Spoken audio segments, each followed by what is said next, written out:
Okay guys, so welcome back to A S business 9609। आज की class के अंदर हमारा जो ऑब्जेक्टिव है इट्स क्वाइट डिफरेंट। ठीक है, वो ये कि टॉपिक्स तो हम कवर करते जा रहे हैं। ठीक है, we are getting our hands on the content, number of chapters we have covered, areas we have covered. तो आज का टारगेट ये है हमारे पास that we are going to learn and we are going to understand the examination criteria. It's very important that we must know कि how the examiner award the grade, how the examiner awards the marks। 2 marks के question में क्या करना है, 3 marks के question में क्या करना है, 5, 8, 12 मार्क्स के क्वेश्चन में क्या करना है। तो अगर हमें ये चीज़ नहीं पता होगी, कंटेंट है, देखो, you know what is sole trader, you know what is partnership, you know what is value added, ये आपको पता है। अब आपको पता है एग्जामिनर एस के अंदर उसकी असेसमेंट कैसे करता है। देखो, ओ लेवल्स और एस के अंदर हमारे पास जो डिफरेंस है, द पॉइंट ऑफ डिफरेंसेस सिर्फ दो हैं। नंबर वन, जो टॉपिक्स हैं वो एक्सटेंसिव हैं, and the second thing, assessment criteria is different. The examiner is not going to award you the marks of the knowledge and the application. Mostly marks is of mostly marks are of analysis and evaluation. तो हमें ये सारी चीज़ों को समझना बहुत ज़रूरी है। आपने पढ़ लिया है, बहुत सब कुछ कर लिया है, लेकिन इफ़ यू डोंट नो कि अगर for example there is a difference कि examiner expectation is this and you are writing the answer at this level, so if there is a difference, so examiner is not going to award you the marks. और दूसरी चीज़, we all know that the threshold is very high of AS business. Last हमारा जो threshold है of May जून 2025, वो है 35 out of 40 for a, and 25 पे हमारा यू ग्रेड हो रहा है। तो इसका मतलब ये है कि exam is not giving any leverage, मतलब थ्रेशोल्ड इज़ वेरी हाई। तो you have to perform accordingly and we all are working for the A grade. We are not here for the C grade and D grade or to clear the exam. We are here for the A grade। और A grade अच्छे तरीके से with the excellence समझ के अच्छे तरीके से पढ़ के हमें करना है। तो it's very important to understand कि हाउ द एग्जामिनर और what is the assessment object, what are the assessment objective, what is the assessment criteria, examination criteria. तो आज हम इसको स्टार्ट करते हैं, फिर हम कुछ पास पेपर्स के क्वेश्चंस को डिस्कस भी करेंगे, सॉल्व भी करेंगे। तो आज लेट्स स्टार्ट। हमारे पास सबसे पहली चीज़ हमारे पास है that we need to understand is learning outcomes. अब सर, लर्निंग आउटकम्स हमारे पास होते क्या हैं? देखो, लर्निंग का तो मतलब है हमारे पास कि इट्स अ कंप्लीट प्रोसेस, मतलब डे वन से लेके लास्ट डे तक। And it's very important in AS कि you have to study every day. O levels की तरह नहीं है कि सर हमने 15 दिन के अंदर पढ़ा, एक महीने के अंदर हमने पढ़ लिया और हो गया था हमारे पास। AS is very different, AS is very difficult. तो मैं यहाँ पे डीमोटिवेट नहीं कर रहा, I am actually throwing facts on you. ठीक है, स्ट्रेट ऑन योर फेस कि भाई अगर आपने शुरू से नहीं पढ़ा तो you won't be able to manage the grade. ठीक है, तो learning is the whole process from the day one, जिसके अंदर आप पास पेपर्स की प्रैक्टिस कर रहे हैं, कंटेंट रिव्यू कर रहे हैं, बुक रीडिंग कर रहे हैं, नोट्स पढ़ रहे हैं। ये पूरा एक लर्निंग प्रोसेस है। और जो आउटकम है, आउटकम का मतलब होता है आपके पास रिजल्ट। अब रिजल्ट क्या हमारे पास? Result of anything. अब जैसे फॉर एग्जांपल जो प्रोडक्ट होता है, जो कंपनीज प्रोडक्ट गुड्स बनाती हैं, that is an outcome of the production process. तो आउटकम का मतलब होता है रिजल्ट। आप सीआई के आप एग्जाम देते हैं जून जुलाई के अंदर, मई जून के अंदर, तो उसका जो रिजल्ट आता है दैट इज़ इन अगस्त। तो अगस्त के अंदर जो आ रहा है result, that is an outcome of the hard work efforts you have made in the May June exam. तो लर्निंग एक पूरा प्रोसेस है। अब लर्निंग आउटकम का मतलब यहाँ पे ये हुआ कि बचपन में नानी दादी कहानी नहीं सुनाती थी, स्टोरी टेलिंग के अंदर होता था कि from this particular story we learn, इस कहानी से, इस मौजू से हमें ये सबक मिलता है।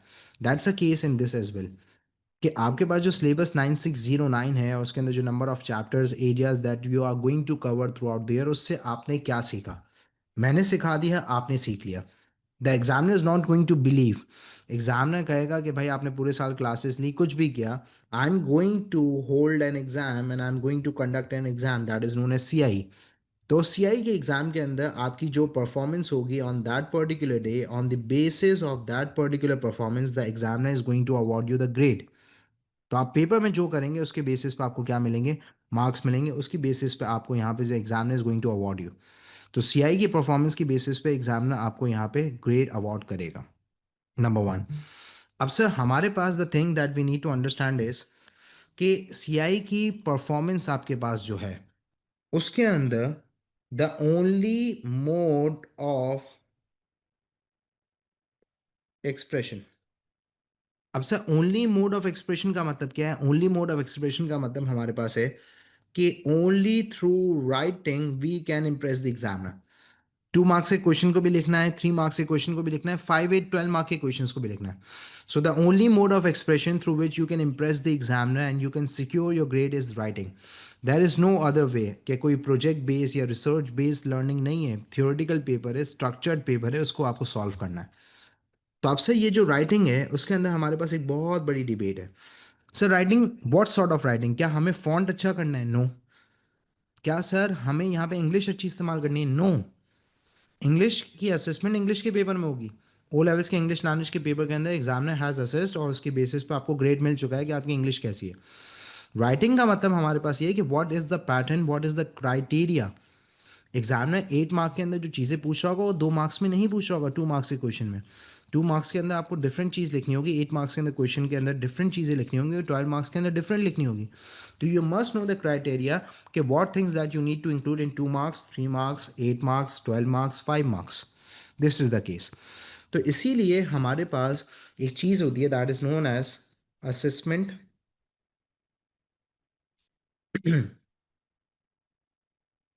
ऑब्जेक्टिव्स। अब sir what are assessment objectives? क्या होते हैं हमारे पास?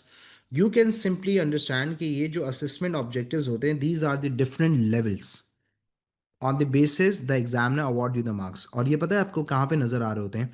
ये आपको नज़र आ रहे होते हैं मार्क्स स्कीम के अंदर, एग्जामिनर रिपोर्ट के अंदर। ब्रैकेट में के लिखा होता है, लेवल 2 एनालिसिस, ये सारी चीज़ें। तो I am going to make you understand कि एग्जामिनर का इसके अंदर मतलब क्या होता है, किस तरीके से ये चीज़ें होती हैं। आ जाएं, स्टार्ट करते हैं। अब से ये असेसमेंट ऑब्जेक्टिव्स कितने हैं total? We have 4 different assessment objectives to achieve. सबसे पहले हमारे पास असेसमेंट ऑब्जेक्टिव नंबर 1 है, that is known as understanding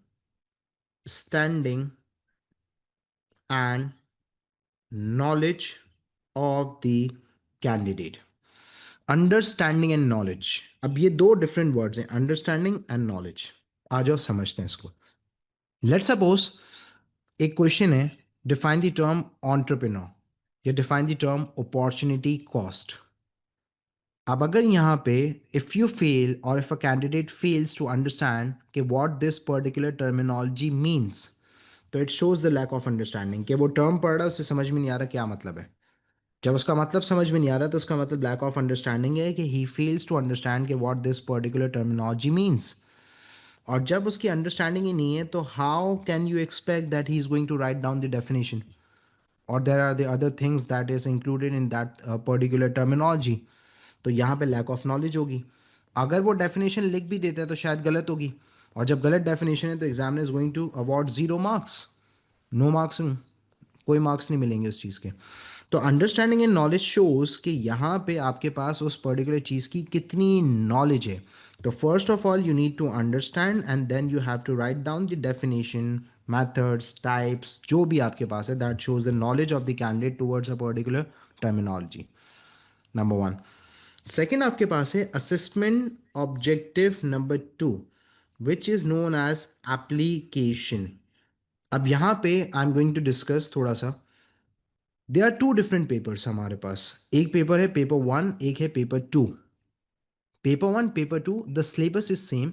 the examiner is going to assess the entire syllabus in paper 1 and paper 2। ऐसा नहीं है कि पाक स्टडी इस्लामियत की तरह, हिस्ट्री जोग्राफी की तरह सिलेबसेस डिफरेंट होंगे।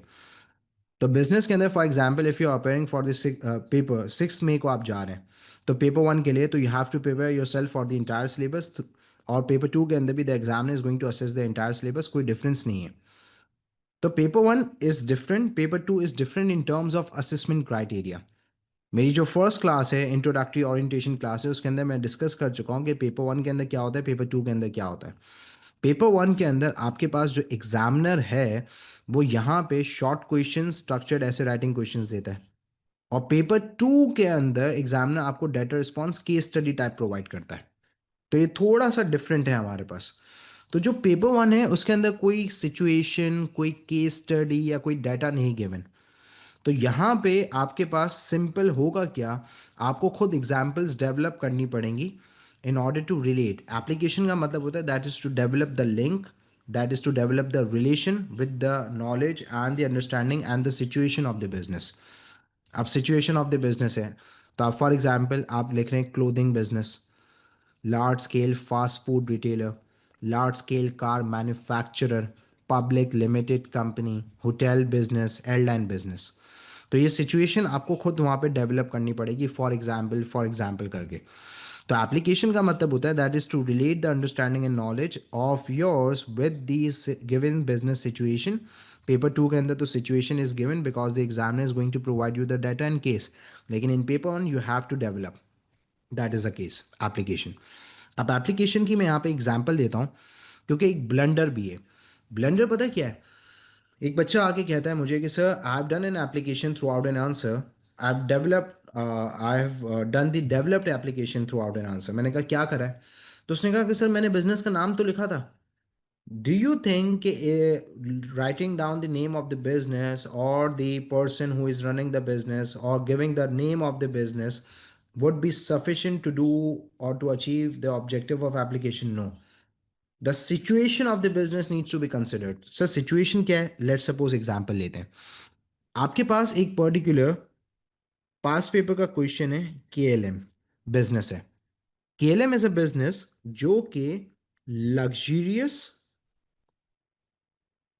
हैंड मेड स्पोर्ट्स वॉचेस बनाता है। बिजनेस क्या कर रहा है? लग्जरियस हैंडमेड स्पोर्ट्स वॉचेस बना रहा है। अब मैं यहाँ पे अगर इसको ब्रेक डाउन करूँ, तो luxurious, this is my way to break down और of breaking down the situation of the business. Luxurious है तो इसका मतलब प्रोडक्ट एक्सपेंसिव होगा, यस एक्सपेंसिव होगा। हैंडमेड है तो इसका मतलब हमारे पास ये है कि उसका आउटपुट कम होगा, लेबर बनाती होगी प्रोडक्ट को। और हमारे पास it's one of the topic of O levels as well कि जॉब प्रोडक्शन के थ्रू प्रोडक्ट बनता होगा, कस्टमाइज भी हो सकता है। स्पोर्ट्स वॉचेस नीश मार्केट का पार्ट है। अब सही, नीश मार्केट क्या होती है? देखो they are two different markets, mass market and niche market. Smaller segment of the market जैसे रोल्स रॉयस है, नीश मार्केट है। लुई विटॉन नीश मार्केट है। टोयोटा मैस मार्केट है। Larger segment of the population, larger segment of the customer base. आप मुझे एक बात बताएं, क्या रेगुलर लोग जो है वो स्पोर्ट्स वॉचेस बाय करते हैं? नहीं। नॉर्मल तो हमारे पास रेगुलर वॉचेस, कैजुअल वॉचेस होती है, वो बाय करती हैं। स्पोर्ट्स वॉचेस की मार्केट बहुत लिमिटेड है। ट्रेनर्स, मैराथन रनर्स, ये कुछ लोग होते हैं, स्विमर्स, जो कि इन स्पोर्ट्स वॉचेस को बाय कर रहे होते हैं। तो पाकिस्तान के अंदर हमारे पास एक कंपनी है गार्मिन वॉचेस, जो पाकिस्तान में अभी एंटर हुई है। तो गार्मिन की वॉचेस जो हैं वो बहुत लिमिटेड लोग बाय करते हैं। मतलब अगर नॉर्मली कैजुअल वॉचेस जो हैं वो दिन के अंदर एक एक लाख बिकती होंगी, तो वो शायद 10 बिकती होंगी, 20 बिकती होंगी। तो स्पोर्ट्स वॉचेस की मार्केट बहुत लिमिटेड है। तो मैंने इस पूरी particular situation of the business को क्या कर दिया, ब्रेक डाउन कर दिया इन ऑर्डर टू अंडरस्टैंड। अब मैं जो भी सवाल होगा उसके अंदर सिचुएशन को कंसिडर करते हुए आंसर लिख रहा हूँ। तो I am not just writing the name of the KLM और the business, I am considering the situation of the business, कि बिजनेस की सिचुएशन ऐसी है। अब अगर एक for example large scale car manufacturer है, तो वो पब्लिक लिमिटेड कंपनी होगा, उसे इकोनॉमीज ऑफ स्केल अचीव हो रही होंगी, वो लार्ज स्केल पे है तो टेक्नोलॉजी मशीनरीज को यूज़ करता होगा। That's a case, that is to consider the situation of the business. ये होती है application. Writing down the name of the business or the owner or giving the reference is not sufficient. You have to consider the situation in the points that you are developing or while writing an answer. इसके बाद है आपके पास assessment objective number 3। And the assessment objective number 3 is known as analysis, the main area of A levels. So analysis का मतलब क्या है? Analyse करने का मतलब क्या है? एनालिसिस का मतलब आपके पास होता है कि आप causes, impact, drawbacks, benefits, advantages, disadvantages, इन सारी चीज़ों को कंसिडर कर रहे हैं कि what would be an advantage to the business in this situation. अब लेट्स टेक एन एग्जांपल कि अगर एक बिजनेस है ए और एक बिजनेस है B. Business A has acquired a loan. The business A has borrowings and bank loan in their business. Business B के पास कोई भी लोन नहीं है, बिजनेस बी के पास कोई भी बोरोइंग इन द बिजनेस नहीं है। And there is increase in the interest rate, government ने इंटरेस्ट रेट बढ़ा दिया। तो क्या बिजनेस ए अफेक्ट होगा? यस, क्योंकि उसके पास बैंक लोन है। तो whenever the businesses acquire the bank loan, they gets affected by the changes in the interest rate. Interest rate बढ़ गया तो now they have to pay more interest, expenses बढ़ेंगे, profitability कम होगी। Business B को कोई फर्क नहीं पड़ेगा क्योंकि यहाँ पे बिजनेस बी के पास कोई लोन नहीं है। That is considering the impact on the business by by considering the situation. That is known as analysis. तो causes, effect, advantages, disadvantages, benefits, drawbacks ये सब किस में आते हैं? एनालिसिस में आते हैं। And the last thing is known as evaluation. बस थोड़ा सा यहाँ पे इवैल्यूएशन को डिस्कस करूंगा क्योंकि आज का टारगेट 2-3 मार्क्स के क्वेश्चन को ब्रेक डाउन करना है। इवैल्यूएशन क्या है? बच्चा बहुत परेशान हो जाता है क्योंकि इवैल्यूएशन के मार्क्स बहुत हैं। जैसे फॉर एग्जांपल आपका जो 12 मार्क का क्वेश्चन है ये इसका, उसके अंदर out of 12 6 marks are for the evaluation. तो बच्चा बड़ा परेशान हो जाता है इवैल्यूएट करने में कि इवैल्यूएशन होता क्या। मैं बच्चों को कहता हूँ कि जब आप इवैल्यूएशन कर रहे होते हैं ना, तो you need to develop a nature, खानदान का वो बंदा जो अच्छी चीज़ों में भी नुक्स निकाल देता है। दावत में आए, सब कुछ अच्छा था, लोगों को खाना अच्छा लगा, लेकिन अगर वो होता ना तो और अच्छा हो जाता। That is the case. Developing the nature of पुप्पो वाली नेचर डेवलप करनी पड़ेगी इवैल्यूएशन के अंदर, कमेंटिंग करनी पड़ेगी। अब जैसे फॉर एग्जांपल हमारे पास यहाँ पे ये जो सिचुएशन है, ये बिजनेस की सिचुएशन है।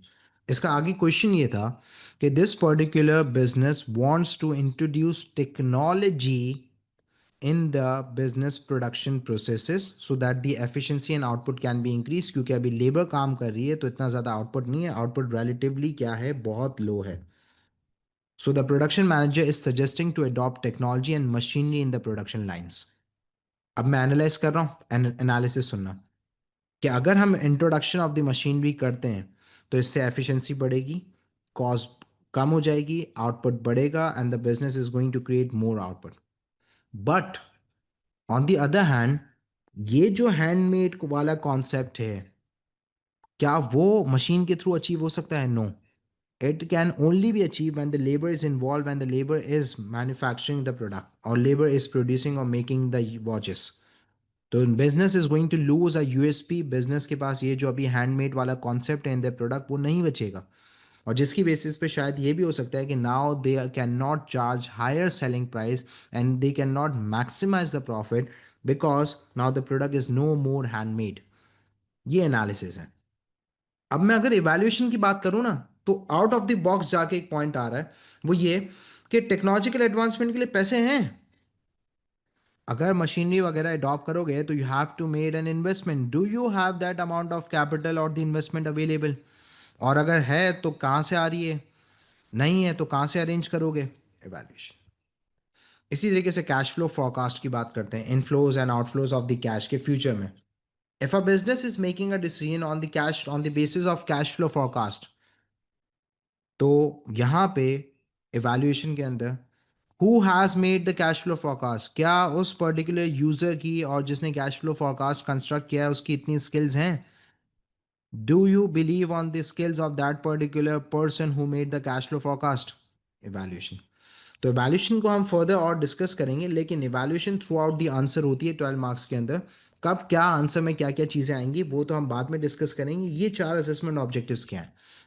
Understanding in knowledge, application, that is to consider the given business situation, and in paper 1 you have to develop the examples: clothing manufacturer, car manufacturer, public limited company, retail store, airline, ये सब कुछ आपको करना पड़ेगा। Analysis: causes, effect, advantages, disadvantages, benefits and drawbacks. Evaluation is the commenting out of the box जाके बात करनी होगी। तो these are the assessment objectives जो कि हैं हमारे पास। Now we need to discuss कि sir what is the relationship between marks and the assessment objectives। आ जाए, through this particular diagram you are going to understand कि क्या हमारे पास यहाँ पे मार्क्स का और असेसमेंट ऑब्जेक्टिव का रिलेशनशिप है। Assessment objectives and marks,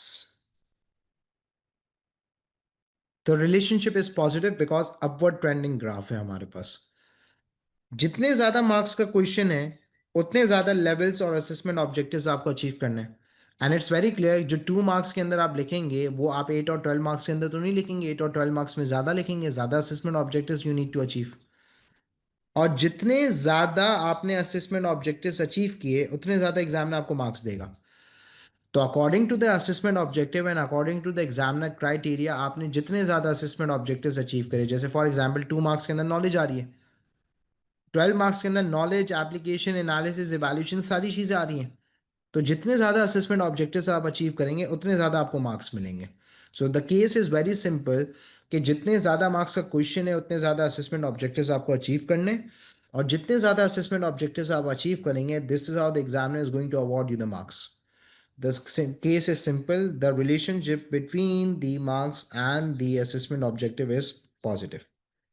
So this is the case. This is the relationship between the assessment objectives and marks. अब यहाँ पे हमारे पास चलते हैं टॉपिकल, ज़रा कुछ क्वेश्चंस को देखते हैं। हमारे पास अपडेटेड हैं, पुराने हैं, उसके अंदर ही कुछ सवाल हमने ऐड भी करें। तो आज हम ज़रा समझते हैं। वी आर ऑन यूनिट 1, तो हम यहाँ पे इसके क्वेश्चंस को ज़रा देखते हैं। सबसे पहला क्वेश्चन हमारे पास है, डिफाइन द टर्म एंटरप्रेन्योर। अब यहाँ पे जब एंटरप्रेन्योर की टर्मिनोलॉजी को एक कैंडिडेट पढ़ता है और उसे समझ में आता है हाँ कि ये एंटरप्रेन्योर है, तो इसका मतलब इट शोज द अंडरस्टैंडिंग, कि उसके पास अंडरस्टैंडिंग है। अभी तो, अभी जब वो लिखेगा तब उसकी अंडरस्टैंडिंग शो होगी। और फिर उसके बाद वो इसकी यहाँ पे क्या करता है, डिफाइन करता है इसको। जब वो डिफाइन कर लेगा तो यहाँ पे it will show the understanding and knowledge of the candidate towards a particular terminology that is known as entrepreneur. अब जब आप एंटरप्रेन्योर की डेफिनेशन लिखेंगे तो यहाँ पे वो डेफिनेशन की बेसिस पे एग्जामिनर असेस करेगा कि आपकी कितनी नॉलेज है। अगर आपने इनकम्प्लीट डेफिनेशन लिखी तो पार्शियल नॉलेज है, कंप्लीट डेफिनेशन लिखी तो इसका मतलब आपके पास complete full knowledge of that particular thing है। पार्शियल डेफिनेशन लिखी तो आउट ऑफ 2 आपको 1 मिलेंगे। लेकिन अगर कंप्लीट फुल डेफिनेशन है तो इसका मतलब the examiner is going to award you the 2 marks, और हम यहाँ पे 2 मार्क्स के लिए काम करेंगे, पूरे 2 मार्क्स के लिए। अब यहाँ पे कुछ सिचुएशन डिस्कस और करनी है। मैं बहुत ब्रेक डाउन कर रहा हूँ in order to make you understand. Sir कुछ डेफिनेशंस ऐसी होती हैं जिसके अंदर सिर्फ और सिर्फ कॉन्सेप्ट होता है, उसके अंदर ना कोई एग्जाम्पल आ रही होती है, ना कोई मैथड्स टाइप्स आ रही होती हैं, ना कोई पर्टिकुलर फॉर्मूला आ रहा होता है। तो ये जो कॉन्सेप्ट वाली है हमारे पास फर्स्ट सिचुएशन के अंदर, इसके अंदर आपको हाई क्वालिटी साउंड डेफिनेशन लिखनी है, which shows the complete concept of the terminology, क्योंकि इसके अंदर कोई डिफरेंट टाइप्स या डिफरेंट पर्टिकुलर मैथड्स या कोई नहीं लिख सकते। एंटरप्रेन्योर में क्या लिख दोगे, नहीं। सेकेंड सिचुएशन हमारे पास ये होती है कि कुछ पर्टिकुलर ऐसी डेफिनेशंस होती हैं जिसके अंदर हमारे पास यहाँ पे मैथड्स होते हैं, या फिर हमारे पास डिफरेंट टाइप्स होते हैं, या फिर हमारे पास डिफरेंट एग्जाम्पल्स हैं जो कि आ सकती हैं। जैसे फॉर एग्जांपल बिजनेस ऑब्जेक्टिव्स। तो बिजनेस ऑब्जेक्टिव्स की आप जब डेफिनेशन लिखेंगे तो आप लिखेंगे business objectives are the aims goals and targets that the management और the owner sets to achieve over a period of time. ये डेफिनेशन होगी। For example survival, profit maximisation, growth, ये आपके पास एग्जाम्पल्स ऑफ बिजनेस ऑब्जेक्टिव्स आ गई। तो कुछ टॉपिक्स ऐसे होते हैं जिसके अंदर एग्जाम्पल्स मैथड्स टाइप्स होती हैं। मैथड्स और टाइप्स की भी एग्जाम्पल ले लेते हैं कि फॉर एग्जाम्पल स्टेक होल्डर्स की टर्मिनोलॉजी आती है, it's one of the terminology in business. Define the term stake holders, तो आप कैसे करेंगे। Stake holders are the individuals who are connected to the business and they get affected by the business activity and the business decision whether directly, indirectly, positively और negatively. ये definition है। They are two types of the stake holders, internal और external. ये भी हो सकता है आप डिफाइन करते हुए आपने डेफिनेशन के बाद ये लिख दिया कि they are two types of stake holders, internal, external. या फिर आपने स्टेक होल्डर्स की एग्जाम्पल्स वहाँ पे लिख दी, customers, government, supplier, local community. तो ये आपके पास टाइप्स भी आ गई, एग्जाम्पल्स आ गई। तीसरी सिचुएशन हमारे पास ऐसी होती है जिसके अंदर आपके पास यहाँ पे फॉर्मूला या कोई पर्टिकुलर इक्वेशन नंबर वाइज आ सकती है। जैसे फॉर एग्जाम्पल आपके पास एक टॉपिक है लेबर प्रोडक्टिविटी, यूनिट 2 HRM। तो what is labor productivity? Labor productivity is a performance measuring tool in which the management compares the output against the resources that is provided to the employees. अब ये तो definition आ गई। आपने लिख दिया it is calculated by labour output upon total number of workers employed. आपके पास labour productivity calculate करने का फॉर्मूला है। तो ये जो मेथड्स, टाइप्स, एग्जांपल्स, फॉर्मूलाज हैं, ये भी आपकी नॉलेज को रिप्रेजेंट करिए कि यू नो कि these are the types, you know these are the methods, you know these are the formulas and the equations that can be used to calculate this, और these methods और types और examples are included in this topic. तो ये आपके पास 2 marks के अंदर है। तो आप 2 मार्क्स के अंदर पूरी की पूरी आपकी नॉलेज असेस हो रही है ये सारी। तो सर अगर मैं एंटरप्रेन्योर की डेफिनेशन, तो आई एक्सपेक्ट कि आप लोगों के पास यहाँ पे नोटबुक होगी और आप अभी डेफिनेशन लिखेंगे। क्या होता है, कौन होता है entrepreneur? A person who owns a business, a person who identifies the opportunity in the market, a person who fills the market gap by starting a business or by producing different type of goods and services, a person who takes the risk to combine the factors of production or to start the business। define करें। entrepreneur is an individual who identifies the opportunities and combines the factors of production and takes a financial risk to start and to manage the business। Again यहाँ पे एक चीज को मैं discuss कर रहा हूँ, the importance of key terms and words while writing the definition. एक डेफिनेशन आपके सामने पढ़ूंगा और आप कहेंगे कि सर इसके अंदर कोई मसला नहीं है, सही है definition. Entrepreneur is an individual who combines the resources and takes the risk to start and to manage the business। Complete concept है कि entrepreneur कौन होता है, वो बंदा होता है जो रिसोर्सेज कंबाइन करता है और रिस्क लेता है to start and to manage the business. लेकिन की टर्म्स क्या है, रिसोर्सेज या factors of production? Factors of production. Risk कौन सा? फाइनेंशियल रिस्क लेता है ना। He puts his investment at risk, he puts his finance at risk. तो ये जो की टर्म्स होते हैं ये भी बहुत इंपॉर्टेंट रोल प्ले करते हैं when you are writing the definition और showing the knowledge to the examiner. तो lack of key terms shows the lack of knowledge and lack of understanding कि हाँ शायद बिजनेस टर्मिनोलॉजीज नहीं है कैंडिडेट के पास। तो जो अच्छी डेफिनेशन होगी, हाई क्वालिटी डेफिनेशन होगी, it must includes the key terms. तो यहाँ पे ये चीज़ भी लिखते हैं कि की टर्म्स का भी हमारे पास एक बहुत इंपॉर्टेंट रोल है। ये 2 मार्क्स के क्वेश्चन की बात है। इसके बाद आपके पास इसी का पार्ट भी देखें हमारे पास, briefly explain 2 reasons why new businesses often fail. अब यहाँ पे ये क्वेश्चन है मई जून 16 का। अब मैं इसको कन्वर्ट करता हूँ कि अगर ये पेपर का क्वेश्चन हमारे पास 2023 ऑनवर्ड्स आएगा तो कैसे आएगा। तो हमारे पास 2023 ऑनवर्ड्स अगर ये क्वेश्चन आता है तो वो क्वेश्चन इस तरीके से होगा, explain one reason why new businesses often fail for 3 marks. क्योंकि year 2023 where the examiner made the changes, तो जब एग्जामिनर ने चेंजेस करी हैं तो हमारे पास यहाँ पे पेपर के रिलेटेड भी कुछ असेसमेंट क्राइटेरिया में चेंजेस आई हैं। तो अब ये जो 3 मार्कर क्वेश्चन है इसके अंदर how the examiner is going to award you the marks and what are the assessment objectives that need to be met. यहाँ पे आपके पास 1 मार्क होगा नॉलेज का और आपके पास 2 मार्क्स होंगे एप्लीकेशन के, जो कि आप सिचुएशन के हिसाब से करेंगे तो आपको पूरे मार्क्स मिलेंगे यहाँ पे। अब मुझे एक बात बताओ, सिचुएशन क्या है? The situation is that the business is new. तो इसका मतलब यहाँ पे ये हो गया कि ये कौन से बिजनेसेस हैं, ये हैं स्टार्टअप्स।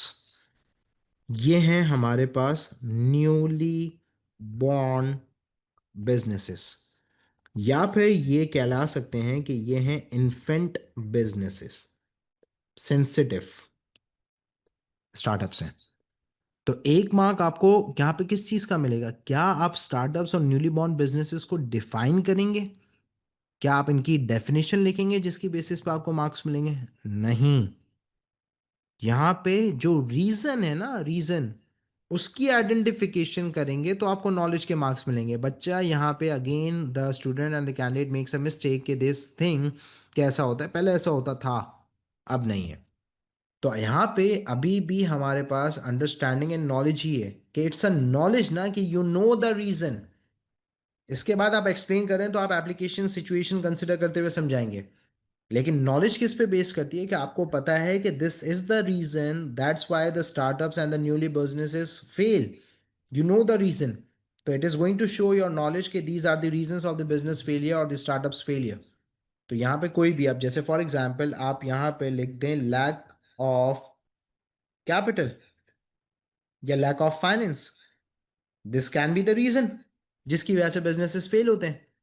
तो अब यहाँ पे जो लैक ऑफ कैपिटल है और लैक ऑफ फाइनेंस है, या फिर अमाउंट ऑफ कंपटीशन है, जो भी आप रीजन आइडेंटिफाई करें, लैक ऑफ कस्टमर बेस है, मल्टीपल रीजंस होते हैं ऑफ द स्टार्टअप्स फेलियर।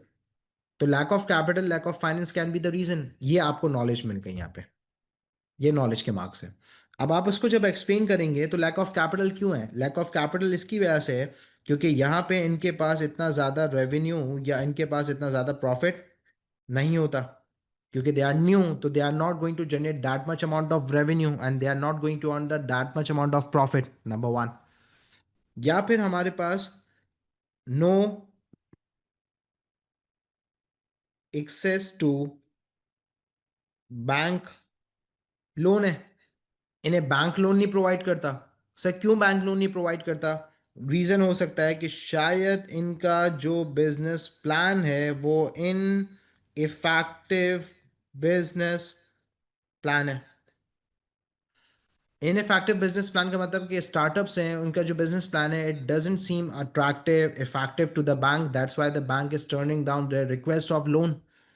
या फिर ये हो सकता है कि बिजनेस नया है तो कोई उसकी प्रीवियस फाइनेंशियल परफॉर्मेंस के रिलेटेड रिकॉर्ड्स नहीं है बिजनेस एक बैंक के पास, क्योंकि बिजनेस नया है तो पिछले सालों के कोई रिकॉर्ड ही नहीं है। So how the bank is going to assess and how the bank is going to analyse the performance by comparing ना प्रीवियस ईयर की परफॉर्मेंस को देखते हुए शायद हम डिसीजन ले लें। इन्वेस्टर्स भी ये करते हैं, प्रीवियस ईयर्स की इन्फॉर्मेशन को देखते हैं, उनकी परफॉर्मेंस को इवैल्यूएट करते हैं, then they made a decision. तो शायद ये भी रीजन हो सकता है। या फिर ये भी हो सकता है कि इनके पास कोई कोलैटरल नहीं है। अब सर कोलैटरल क्या होता है, सुन लीजिएगा समझ लीजिएगा। बैंक के पास जाते हैं तो अक्सर मूवीज के अंदर आपने देखा होगा कि मूवीज के अंदर, ड्रामास के अंदर होता है कि वो एक इमोशनल सीन कि भाई ये मेरे माँ के गहने हैं, ज्वेलरी है, मैं गिरवी रखवा रहा हूँ in order to get the loan. ठीक है। तो अक्सर क्या होता है कि बिजनेसेस वैल्यूएबल एसेट्स के डॉक्यूमेंट या कुछ ऐसी चीज़ें जो हैं वो एज अ गिरवी, as a security to the bank provide करते हैं कि हाँ इन केस अगर हम फेल हो गए रीपे करने में, सो you have the complete right of ownership. तो जो लैंडर है बैंक, उनको भी ट्रस्ट आ जाता है कि हाँ कि यार इनकी कोई ना कोई वैल्यूएबल चीज़ हमारे पास है और उन्होंने लोन लेके गए। तो आप जैसे नहीं चालान करवाते हैं, ट्रैफिक पुलिस चालान करते हैं तो they ask for the NIC, NIC लेती है और इसके बाद आपको चालान दे देती है। जब आप चालान पे करेंगे तो आपको एनआईसी मिल जाएगा। तो इसी तरीके से बैंक को आपने यहाँ पे दे दिया है कि ये वैल्यूएबल एसेट के डॉक्यूमेंट्स आपके पास हैं, मैंने आपका लोन लिया हुआ है, when I am going to repay तो आप मुझे रिटर्न कर देगा। In case if I fail to repay so you have the complete right of ownership on that asset. ये तो भाई एक नया बिजनेस है, उसके पास कोई कोलैटरल थोड़ी होगा, उसके पास कोई चीज़ ऐसा सिक्योरिटी थोड़ी होगी। तो दीज आर द रीजन जिसकी वजह से लैक ऑफ फाइनेंस होता है एंड द बिजनेस फेल। तो ये आपने एप्लीकेशन करी, सिचुएशन डेवलप करी कि these are the reasons or this is the reason, that's why the new startups business failed because of the lack of finance. Why they cannot get the finance from the banks and they do not have the sufficient amount of profit, ये situation develop करना is application. So this is the 2 marker and 3 marker question breakdown. अब इसके अंदर कुछ particular questions ऐसे भी होते हैं जिसके अंदर एग्जाम्पल भी आप डाल सकते हैं। क्लोथिंग बिजनेस, यहाँ पे सिचुएशन न्यू बिजनेस की गिवन है, तो हमने स्टार्टअप्स की ही सिचुएशन को और उनकी बिजनेस की कंसिडरेशन को रखते हुए पॉइंट को डेवलप किया। So this is for the 2 marks and 3 marks question कि how the AS candidate is going to write the 2 and 3 marks question in order to get the full marks. What is application, what is knowledge, this is the case. तो 2 marks के अंदर ये scenario है हमारे पास, high quality methods, formulas, key terms. 3 marks के अंदर identification, आप कोई एडवांटेज भी हो सकता है, डिसएडवांटेज भी हो सकता है, मैथड भी हो सकता है, रीजन भी हो सकता है।